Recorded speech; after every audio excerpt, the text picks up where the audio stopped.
Welcome 12th student success academy online physics lecture.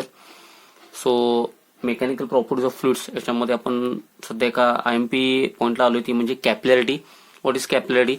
इथे मी पुन्हा diagram काढून सांगितले की राईज ऑर फॉल, राईज बघा याच्या आतमध्ये rise or fall of a liquid level inside capillary.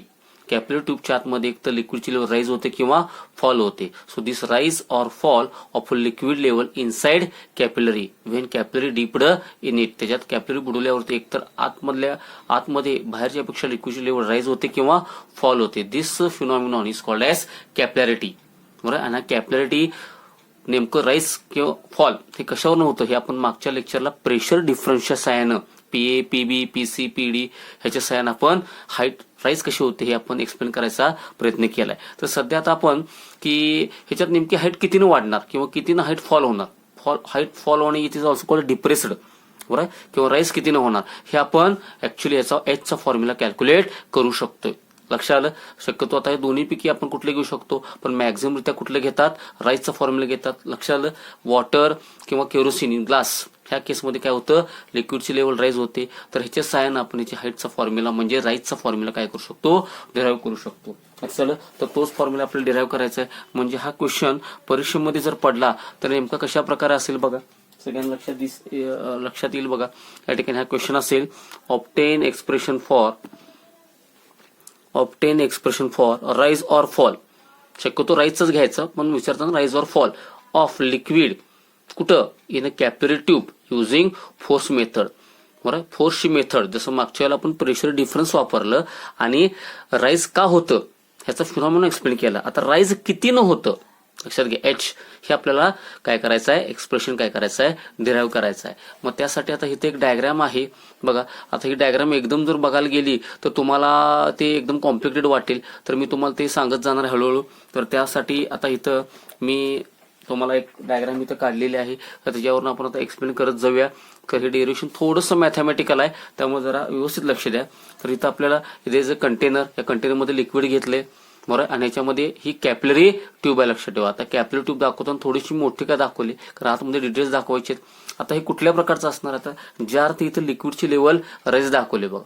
Inside capillary लिक्विडची level काय दाखवले, राईज दाखवले. म्हणजे एकतर कम्प्लिटली वेट किंवा पार्शियली वेटची केस आहे. समजा वॉटर विथ ग्लास, म्हणजे वॉटर असेल आणि कॅपिलरी ट्यूब कशाची आहे, ग्लासची आहे. त्या केसमध्ये राईज काय होणार आहे, लक्षात ठेवा. राईज नेहमी कुठनं मोजतात, बाहेरच्या सरफेस पासून, बरं, इथनं इथंपर्यंत हे काहीच तरी सेंटीमीटर, 1 सेंटीमीटर 2 सेंटीमीटरनं ते राईज झालं असेल. मग आता मला सांगा, ही केस जर कम्प्लिटली वेट किंवा डज नॉट वेटची असेल तर आतमध्ये शेप कॉन्केव्ह किंवा सेमी कॉन्केव्ह होणार आहे. लक्षात आलं? मग ह्या ठिकाणी मला सांगा, लिक्विडचं सरफेस आलं की काय आलं, लिक्विडचा सरफेस जर आला तर त्या ठिकाणी काय आलं सांगा बघू. त्या ठिकाणी सरफेस टेन्शन आलं. सरफेस टेन्शन आलं म्हणजे कोणाला, फोर्स. कारण सरफेस टेन्शनचं फॉर्म्युला काय आहे, T is equal to F/L formula आहे. त्यामुळे तर डेफिनेटली सरफेस टेन्शन असेल तर फोर्स असणार आहे. लक्षात ठेवा, हा फोर्स कुठं ऍक्ट होणार आहे, हा फोर्स नेहमी टँजेन्शियली काम करतो. बरोबर, म्हणजे हा फोर्स जिथे त्या ट्यूबला टच मध्ये आहे, जिथे ज्या ठिकाणी ज्या ठिकाणी तो ट्यूबला काय आहे, टच मध्ये, त्या ठिकाणी हा फोर्स टँजेन्शियली त्याला कुठं खेचायला बघणार बघा, खाली खेचायला बघणार. FT is a tangential force.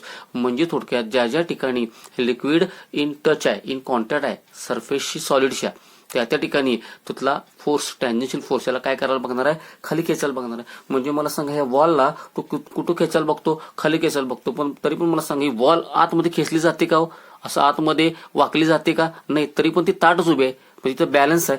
ज्या अर्थी इथं आत ओढून पण ही wall of the capillary tube ही बॅलन्स आहे, त्या डेफिनेटली इथं कुठला तरी इक्वल आणि अपोजिट फोर्स आहे. डेफिनेटली इथं कुठला तरी इक्वल आणि अपोजिट फोर्स आहे. म्हणजे म्हणूनच ही इथं दोन्हीकडनं किंवा कुठनं आतमध्ये ओढत असून पण ती तशी स्ट्रेट आहे. ज्या अर्थी आतमध्ये ओढत असताना तरी पण इथे स्ट्रेट आहे, त्या अर्थी काय असणार आहे, इथे इक्वल अँड अपोजिट फोर्स बरोबर ऍक्ट होऊन असणार आहे. म्हणजे फोर्स आपण लक्षात घ्या, हा झाला अँगल ऑफ कॉन्टॅक्ट, विरुद्ध कोण प्रमाण हा पण झाला अँगल ऑफ कॉन्टॅक्ट. या फोर्सचे आपण जर दोन कॉम्पाऊंड काढले, हा असणार आहे F कॉस थिटा असणार आहे, व्हर्टिकल असणार आहे F कॉस थिटा, आणि हॉरिझॉन्टल असणार आहे F साइन थिटा. लक्षात घ्या, व्हर्टिकल कुठला असणार आहे, व्हर्टिकल असणार आहे F कॉस थिटा, आणि हॉरिझॉन्टल काय असणार आहे, F साइन थिटा असणार आहे. लक्षात आलं? हे थोडक्यामध्ये ज्या ठिकाणी फोर्स त्या ठिकाणी असणार आहे. म्हणजे F म्हणजेच तुम्ही त्याला सरफेस टेन्शन म्हणू शकता. बरोबर, सर एफ म्हणजे म्हणून काय म्हणू शकता त्या ठिकाणी तुम्ही सरफेस टेन्शन.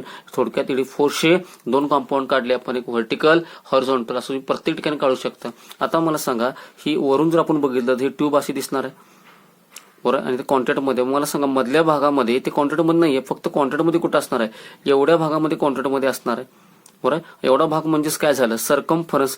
म्हणजे थोडक्यात तो किती कॉन्ट्रॅक्टमध्ये आहे, सर्कम्फरन्स एवढ्या कॉन्ट्रॅक्टमध्ये. मधल्या भागामध्ये लिक्विड कॉन्ट्रॅक्टमध्ये नसणार आहे कॅपिलरीच्या, फक्त कडेला असणार आहे, आणि कडेला म्हणजेच काय झालं, सर्कम्फरन्स झालं. सर्कम्फरन्स म्हणजे किती असणार आहे, 2πr. समजा ह्या कॅपिलरी ट्यूबची रेडियस r असेल तर सर्कम्फरन्स किती असणार आहे, 2π असणार आहे. सर्कम्फरन्स किती असणार, 2πr. मला सांगा हा जो t इज इक्वल टू काय असतं, f/l. सरफेस टेन्शनचा फॉर्म्युला काय, टी इज इक्वल टू काय झालं, f/l झालं. मग याच्यावरनं f चा फॉर्म्युला काय असणार आहे, t इंटू एल. हा f कसा आहे, टँजेन्शियल आहे. हा f कसा आहे, टँजेन्शियल आहे. So ft is equal to T. T म्हणजे काय, त्या लिक्विडचं सरफेस टेन्शन. एल, आता मला सांगा एल म्हणजे सरफेस कॉन्ट्रॅक्ट. तर सरफेस कॉन्ट्रॅक्ट मध्ये किती आहे, तर हा एवढा सरफेस कॉन्ट्रॅक्ट मध्ये एवढा म्हणजे किती झालं, सर्कम्फरन्स. सर्कम्फरन्स म्हणजे किती आहे, 2πr आहे. म्हणजे या ठिकाणी टोटल लेंथ कॉन्ट्रॅक्ट मध्ये किती असणार आहे, सर्कम्फरन्स एवढी असणार आहे, म्हणजेच किती असणार आहे, 2πr. सो हा फॉर्म्युला कोणाचा झाला, टँजेन्शियल फोर्सचा फॉर्म्युला झाला. हा फॉर्म्युला कोणा झाला, टँजेन्शियल फोर्सचा. मग आता मला सांगा या ठिकाणी व्हर्टिकल कॉम्पोनंट जे असणार आहेत, समजा इथला असेल बरोबर, तो टी किंवा एफ कॉस थिटा असणार आहे. इथला असेल हा टी कॉस थिटा असणार आहे. हॉरिझॉन्टल कसे असणार आहे, समजा हा टी साइन थिटा आहे, इकडचं काय असणार, टी साइन थिटा असणार. इकडचं पण काय असणार, टी साइन थिटा. इकडचं काय असणार, टी साइन थिटा. हे झाले हॉरिझॉन्टल कॉम्पोनंट बरोबर. आणि हे बाकीचे काय झाले, व्हर्टिकल कॉम्पोनंट. व्हर्टिकल कॉम्पोनंट कोण असणार, टी कॉस थिटा. आता हॉरिझॉन्टल कॉम्पाउंड बघा, जेवढा लेफ्टला आहे तेवढा राईटला आहे, एकमेकाला काय होणार, कॅन्सल. जेवढा इकडे आहे म्हणजे हॉरिझॉन्टल कॉम्पाउंड एकमेकाला काय करणार, कॅन्सल करणार. म्हणजे टी साइन थिटा शिल्लक राहणार नाहीत, कारण ते एकमेकाला काय होणार आहेत, कॅन्सल होणार आहेत, ते एकमेकाला बॅलन्स करणार आहेत. पण टी कॉस थिटा कशी आहे, सगळे एकाच दिशेमध्ये बघा. टी साइन थिटा कशी होते, इक्वल अँड अपोजिट होते. टी साइन थिटा कशी होती, इक्वल अँड अपोजिट. त्यामुळे ते गेट्स कॅन्सल. त्यामुळे हॉरिझॉन्टल कुठलाच कॉम्पाउंड ऍक्ट होणार नाही. पण व्हर्टिकल कॉम्पाउंड कसे आहेत, सगळे व्हर्टिकल कॉम्पाउंड सगळे एकाच दिशेमध्ये, त्यामुळे त्यांचं काय होणार, ऍडिशन. म्हणजे मला सांगा या ठिकाणी मला जर टोटल व्हर्टिकल फोर्स काढायचा झाला बघा, टोटल व्हर्टिकल फोर्स म्हणजे त्या जो लिक्विडचा कॉलम आहे, जो लिक्विडचा कॉलम आहे त्याला वर उचलणारा जो फोर्स आहे, टोटल व्हर्टिकल फोर्स व्ही म्हणतो बरोबर आहे, तो काय असणार आहे. तर लक्षात ठेवा ह्या सगळ्या टी कॉस थिटाची काय होणार, ऍडिशन होणार. ह्या सगळ्या टी कॉस थिटाची ऍडिशन म्हणजे सगळ्याचे ऍडिशन केलं तर मला सांगा सगळं म्हणजेच काय आहे, सर्कम्फरन्स आहे. सगळ्याची ऍडिशन केली तर कितीने मल्टिप्लाय करायला लागणार, मला सर्कम्फरन्सनं मल्टिप्लाय करणार. म्हणजे टोटल व्हर्टिकल फोर्स ह्या लिक्विडच्या कॉलमला वर उचलायचा प्रयत्न करणारा टोटल व्हर्टिकल फोर्स किती असणार आहे, तर टी कॉस थिटा एकाच झालं, टी कॉस थिटा एकाच झालं. असं किती ठिकाणी टच मध्ये तो सर्कम्फरन्स एवढ्या ठिकाणी, म्हणजे त्या सगळ्याला कशाला मल्टिप्लाय करायला लागणार, सर्कम्फरन्सनं. म्हणजेच टोटल व्हर्टिकल फोर्स मी थोडक्यामध्ये ह्या लिक्विडच्या कॉलमला वर उचलायला जो फोर्स बघायला लागलाय, लक्षात आलं, व्हर्टिकल फोर्स उचलायला बघायला लागलाय. म्हणजे ह्या लिक्विडच्या ह्याला जो वर उचला लागलाय, जो राईज करायला बघायला लागलाय, तो टोटल व्हर्टिकल फोर्स किती असणार आहे, T cos theta into 2πr असणार. हा झाला व्हर्टिकल फोर्स. पण तरी पण मला सांगा ह्या लेवल आल्यावर लिक्विड थांबले की नाही, का असं उसळ्या मारायला लागले कारंजासारखं वगैरे नाहीये. म्हणजे ह्या इथपर्यंत लिक्विडची लेवल राईज झाली बघा, इथं पण लिक्विड लेवल राईज झाली आणि इथंच थांबलाय, ह्याच्यावरती तो जात नाही. म्हणजे जरी फोर्स हा याला वरती ओढा लागलाय तरी पण हे इथंच थांबलेला आहे. म्हणजे इथं इक्विलिब्रियम झाले. म्हणजे थोडक्यामध्ये जेवढा अपवर्ड फोर्स आहे तेवढाच काय असणार, डाऊनवर्ड फोर्स. कारण मला सांगायला अपवर्ड फोर्स एवढा वर खेचा लागलाय बरोबर, तरी पण लिक्विडची लेवल इथं येऊनच थांबलेली आहे. म्हणजे थोडक्यात जेवढा अपवर्ड फोर्स असणार तेवढाच डाऊनवर्ड फोर्स, म्हणून तरी इथं थांबलेला आहे. म्हणजे थोडक्यामध्ये हा डाऊनवर्ड फोर्स म्हणजे कोण असणार आहे, वेट mg असणार आहे. मला सांगा वेट mg, वेट कुणाचं, ह्या लिक्विडच्या कॉलमचं,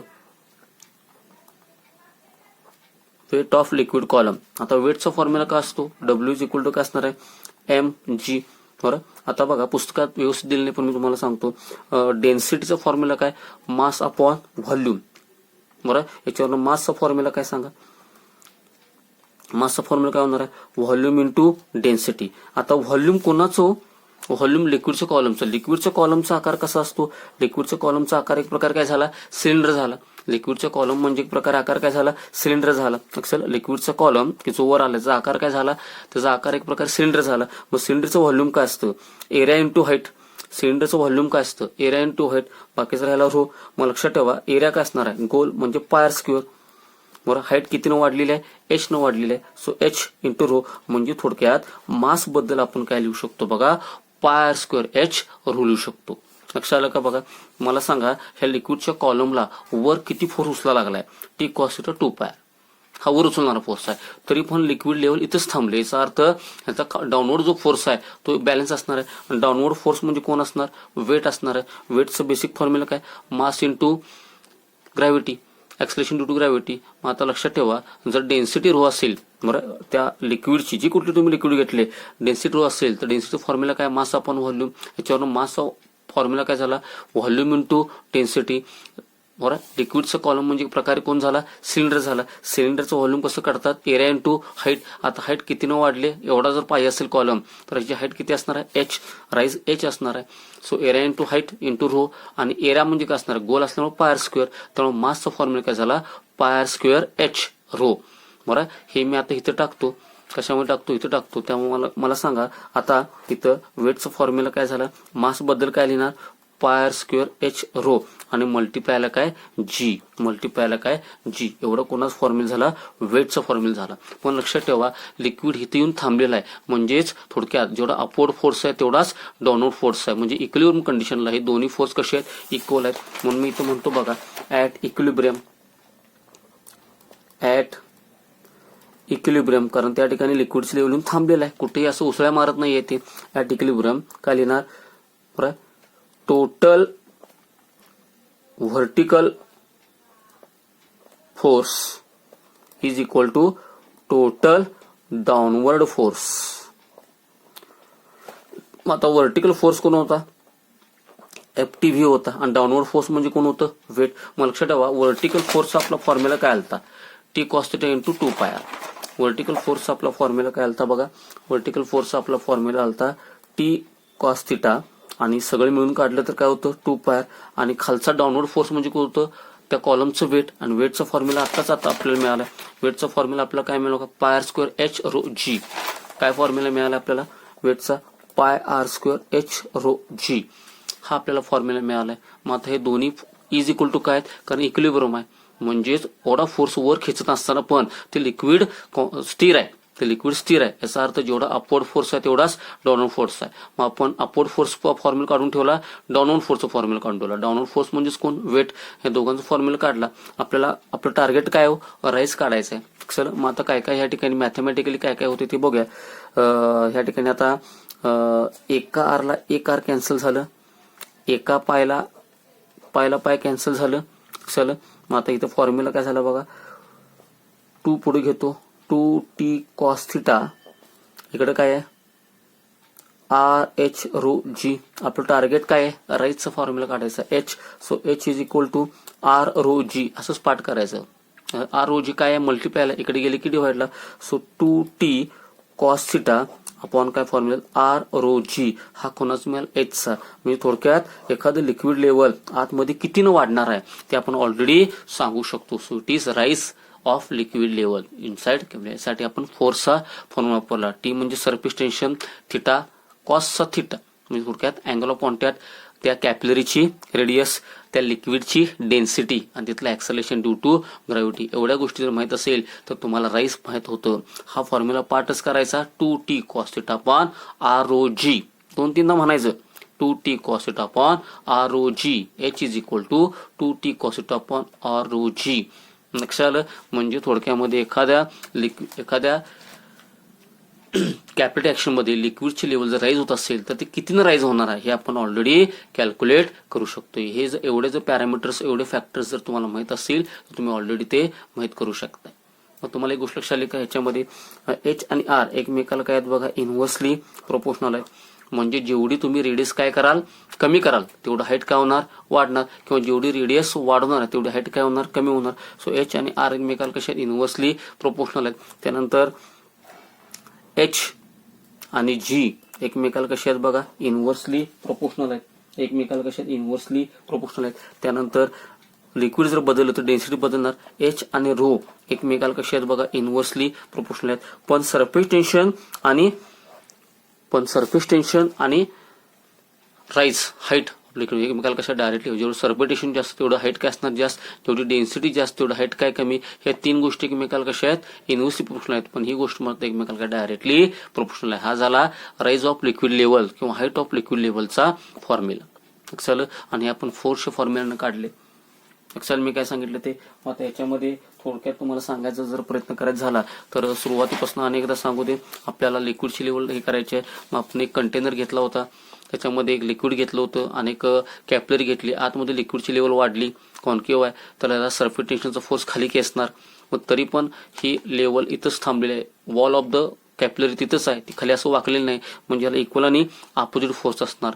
बरोबर. याचे दोन कॉम्पाऊंड काढले आपण, F cos theta F sine theta. तसं इथं T cos theta T sine theta. मला सांगा हे लिक्विड कुठल्या ठिकाणी टच असणार आहे, फक्त कडीच्या ठिकाणी टच मध्ये असणार आहे. Liquid in contact with solid कुठे, फक्त कडीच्या ठिकाणी, मध्ये नसणार आहे. मग कडीच्या ठिकाणी म्हणजेच काय झालं, प्रत्येक पॉईंट जोडला तर काय झालं, सरकमफरन्स झालं. त्यामुळे टोटल टच किती मध्ये आहे, 2π एवढं टच मध्ये. लक्षात आलं. मग आता जरा सांगा या ठिकाणी हे फोर्स जर आपण काढले, हे फोर्स जर आपण याच्यामध्ये काढले तर या ठिकाणी टोटल फोर्स काय असणार आहे. आता मला सांगा सरपेटेशन फॉर्म्युला काय, F/L. So force formula T × L, सरपेटेशन T, बरोबर. आणि L किती ठिकाणी टच मध्ये आहे, सरकमफरन्स 2π असणार आहे. पण लक्षात ठेवायचं यातलं T चे आपण दोन कॉम्पाऊंड काढले, एक व्हर्टिकल आणि हॉरिझॉन्टल. हॉरिझॉन्टल कॉम्पाऊंड एकमेकाला काय होणार, कॅन्सल होणार. उरले कोण, व्हर्टिकल. एका ठिकाणचं T cos थिटा. मग सगळ्या ठिकाणी जर टच आहे त्या ठिकाणी काढलं तर किती आहे, 2π. त्यामुळे टोटल व्हर्टिकल फोर्स किती असणार आहे, एका ठिकाणचं टी कॉस थिटा. असं किती ठिकाणी टच मध्ये येते, सरकमफरन्स, कडेनं टच मध्ये म्हणजे circumference. So total vertical force त्याला उचलायला जो बघणार आहे तो किती असणार आहे, टी कॉस थिटा × 2π. एवढा फोर्स त्याला वर उचलायला बघायला आहे. पण तरी पण हे लिक्विडचा कॉलम काय आहे, स्थिर आहे. हा जरी ह्याला वर उचला लागलाय तरी असं वर उसळी मारत नाही, हे ह्या लेवल येऊन थांबलेला आहे. म्हणजे थोडक्यात ह्या ठिकाणी डाऊनवर्ड फोर्स त्याला बॅलन्स करतोय. आता डाऊनवर्ड फोर्स म्हणजे त्या कॉलमचं काय असणार आहे, वेट. वेटचा फॉर्म्युला काय, mg. आता हा थोडासा बाजूला ठेवायचा. डेन्सिटीचा फॉर्म्युला काय, लिक्विडची डेन्सिटी मास अपॉन व्हॉल्यूम. त्याच्यावर मासचा फॉर्म्युला काय, व्हॉल्यूम × डेन्सिटी, बरोबर आहे. मग आता व्हॉल्यूम, आता लिक्विडचा कॉलम म्हणजे कुठला शेप असतो, लिक्विडचा कॉलम म्हणजे एक प्रकारे सिलेंडर झाला. मग सिलेंडरचं व्हॉल्यूम कसं करतात, एरिया × लेंथ. या ठिकाणी लेंथ म्हणजे काय असणार आहे, वाढलेली हाईट असणार आहे. या ठिकाणी लेंथ म्हणजेच काय असणार आहे, वाढलेली हाईट h असणार आहे. AH × row. एरिया काय असणार, πr², गोल असणार आहे ते, πr² h रो. म्हणजे थोडक्यात इथं मासचा फॉर्म्युला πr² h रो झाला. याला g न जर मल्टिप्लाय केलं, तर मला काय मिळालं, वेट मिळालं.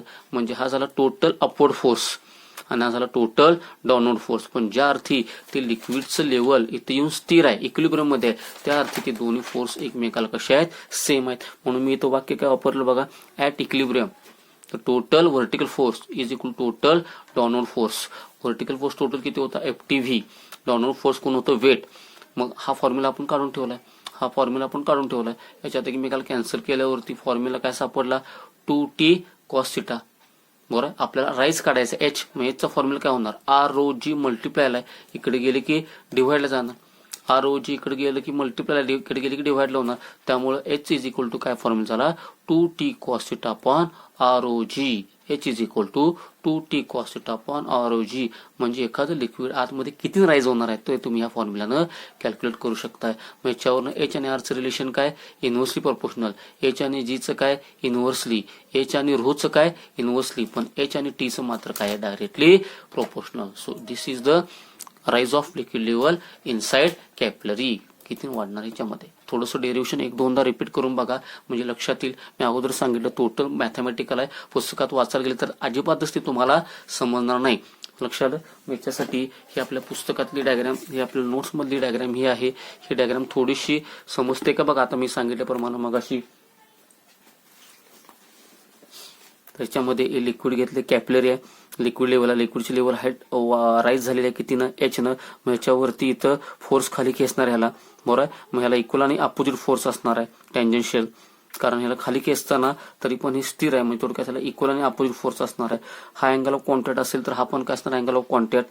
मग हा FT असेल तर याचे दोन कॉम्पाऊंड काढले, व्हर्टिकल आणि हॉरिझॉन्टल.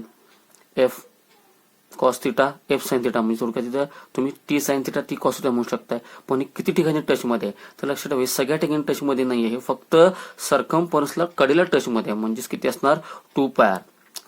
म्हणजे एक ठिकाणचा फोर्स किती असणार आहे, टी कॉस थिटा आणि टोटल मिळून काय असणार आहे टी कॉस थिटा 2πr म्हणजे एवढा फोर्स त्याला काय करायला बघायलाय वर खेचायला बघायलाय. पण लक्षात ठेवा त्याच वेळेला ही लिक्विडची लेवल काय आहे बॅलन्स मध्ये म्हणजे त्याचा फॉर्म्युला वेटला मॅच करायचा. वेटचा फॉर्म्युला काय मिळाला मला πr² h rho g बरोबर. पण ज्यावेळेला लिक्विड कशामध्ये इक्विलिब्रियम मध्ये लिक्विड कशामध्ये इक्विलिब्रियम मध्ये म्हणजे जेवढा अपवर्ड फोर्स आहे तेवढाच डाऊनवर्ड फोर्स आहे. म्हणजे दोन्ही समोर समोर मांडले तर मला h चा फॉर्म्युला काय मिळाला बघा 2t cos θ upon r rho g. आणि त्याच वेळेला h आणि r चं रिलेशन काय फॉर्म्युला मिळाला h चा 2t cos θ upon r rho g. याच्यावर h आणि r चा फॉर्म्युला इनव्हर्सली प्रोपोर्शनल. h आणि r चा इनव्हर्सली प्रोपोर्शनल h आणि रो चा इनव्हर्सली प्रोपोर्शनल पण h आणि t चा फॉर्म्युला मात्र काय आहे डायरेक्टली प्रोपोर्शनल. लक्षात आलं. तर हा क्वेश्चन त्याप्रमाणे इथं कम्प्लीट करायचा आहे. ऑब्टेन एक्सप्रेशन फॉर राईट्स हे आपण राईट्सचा फॉर्म्युला डिराइव्ह केला. लक्षात आलं.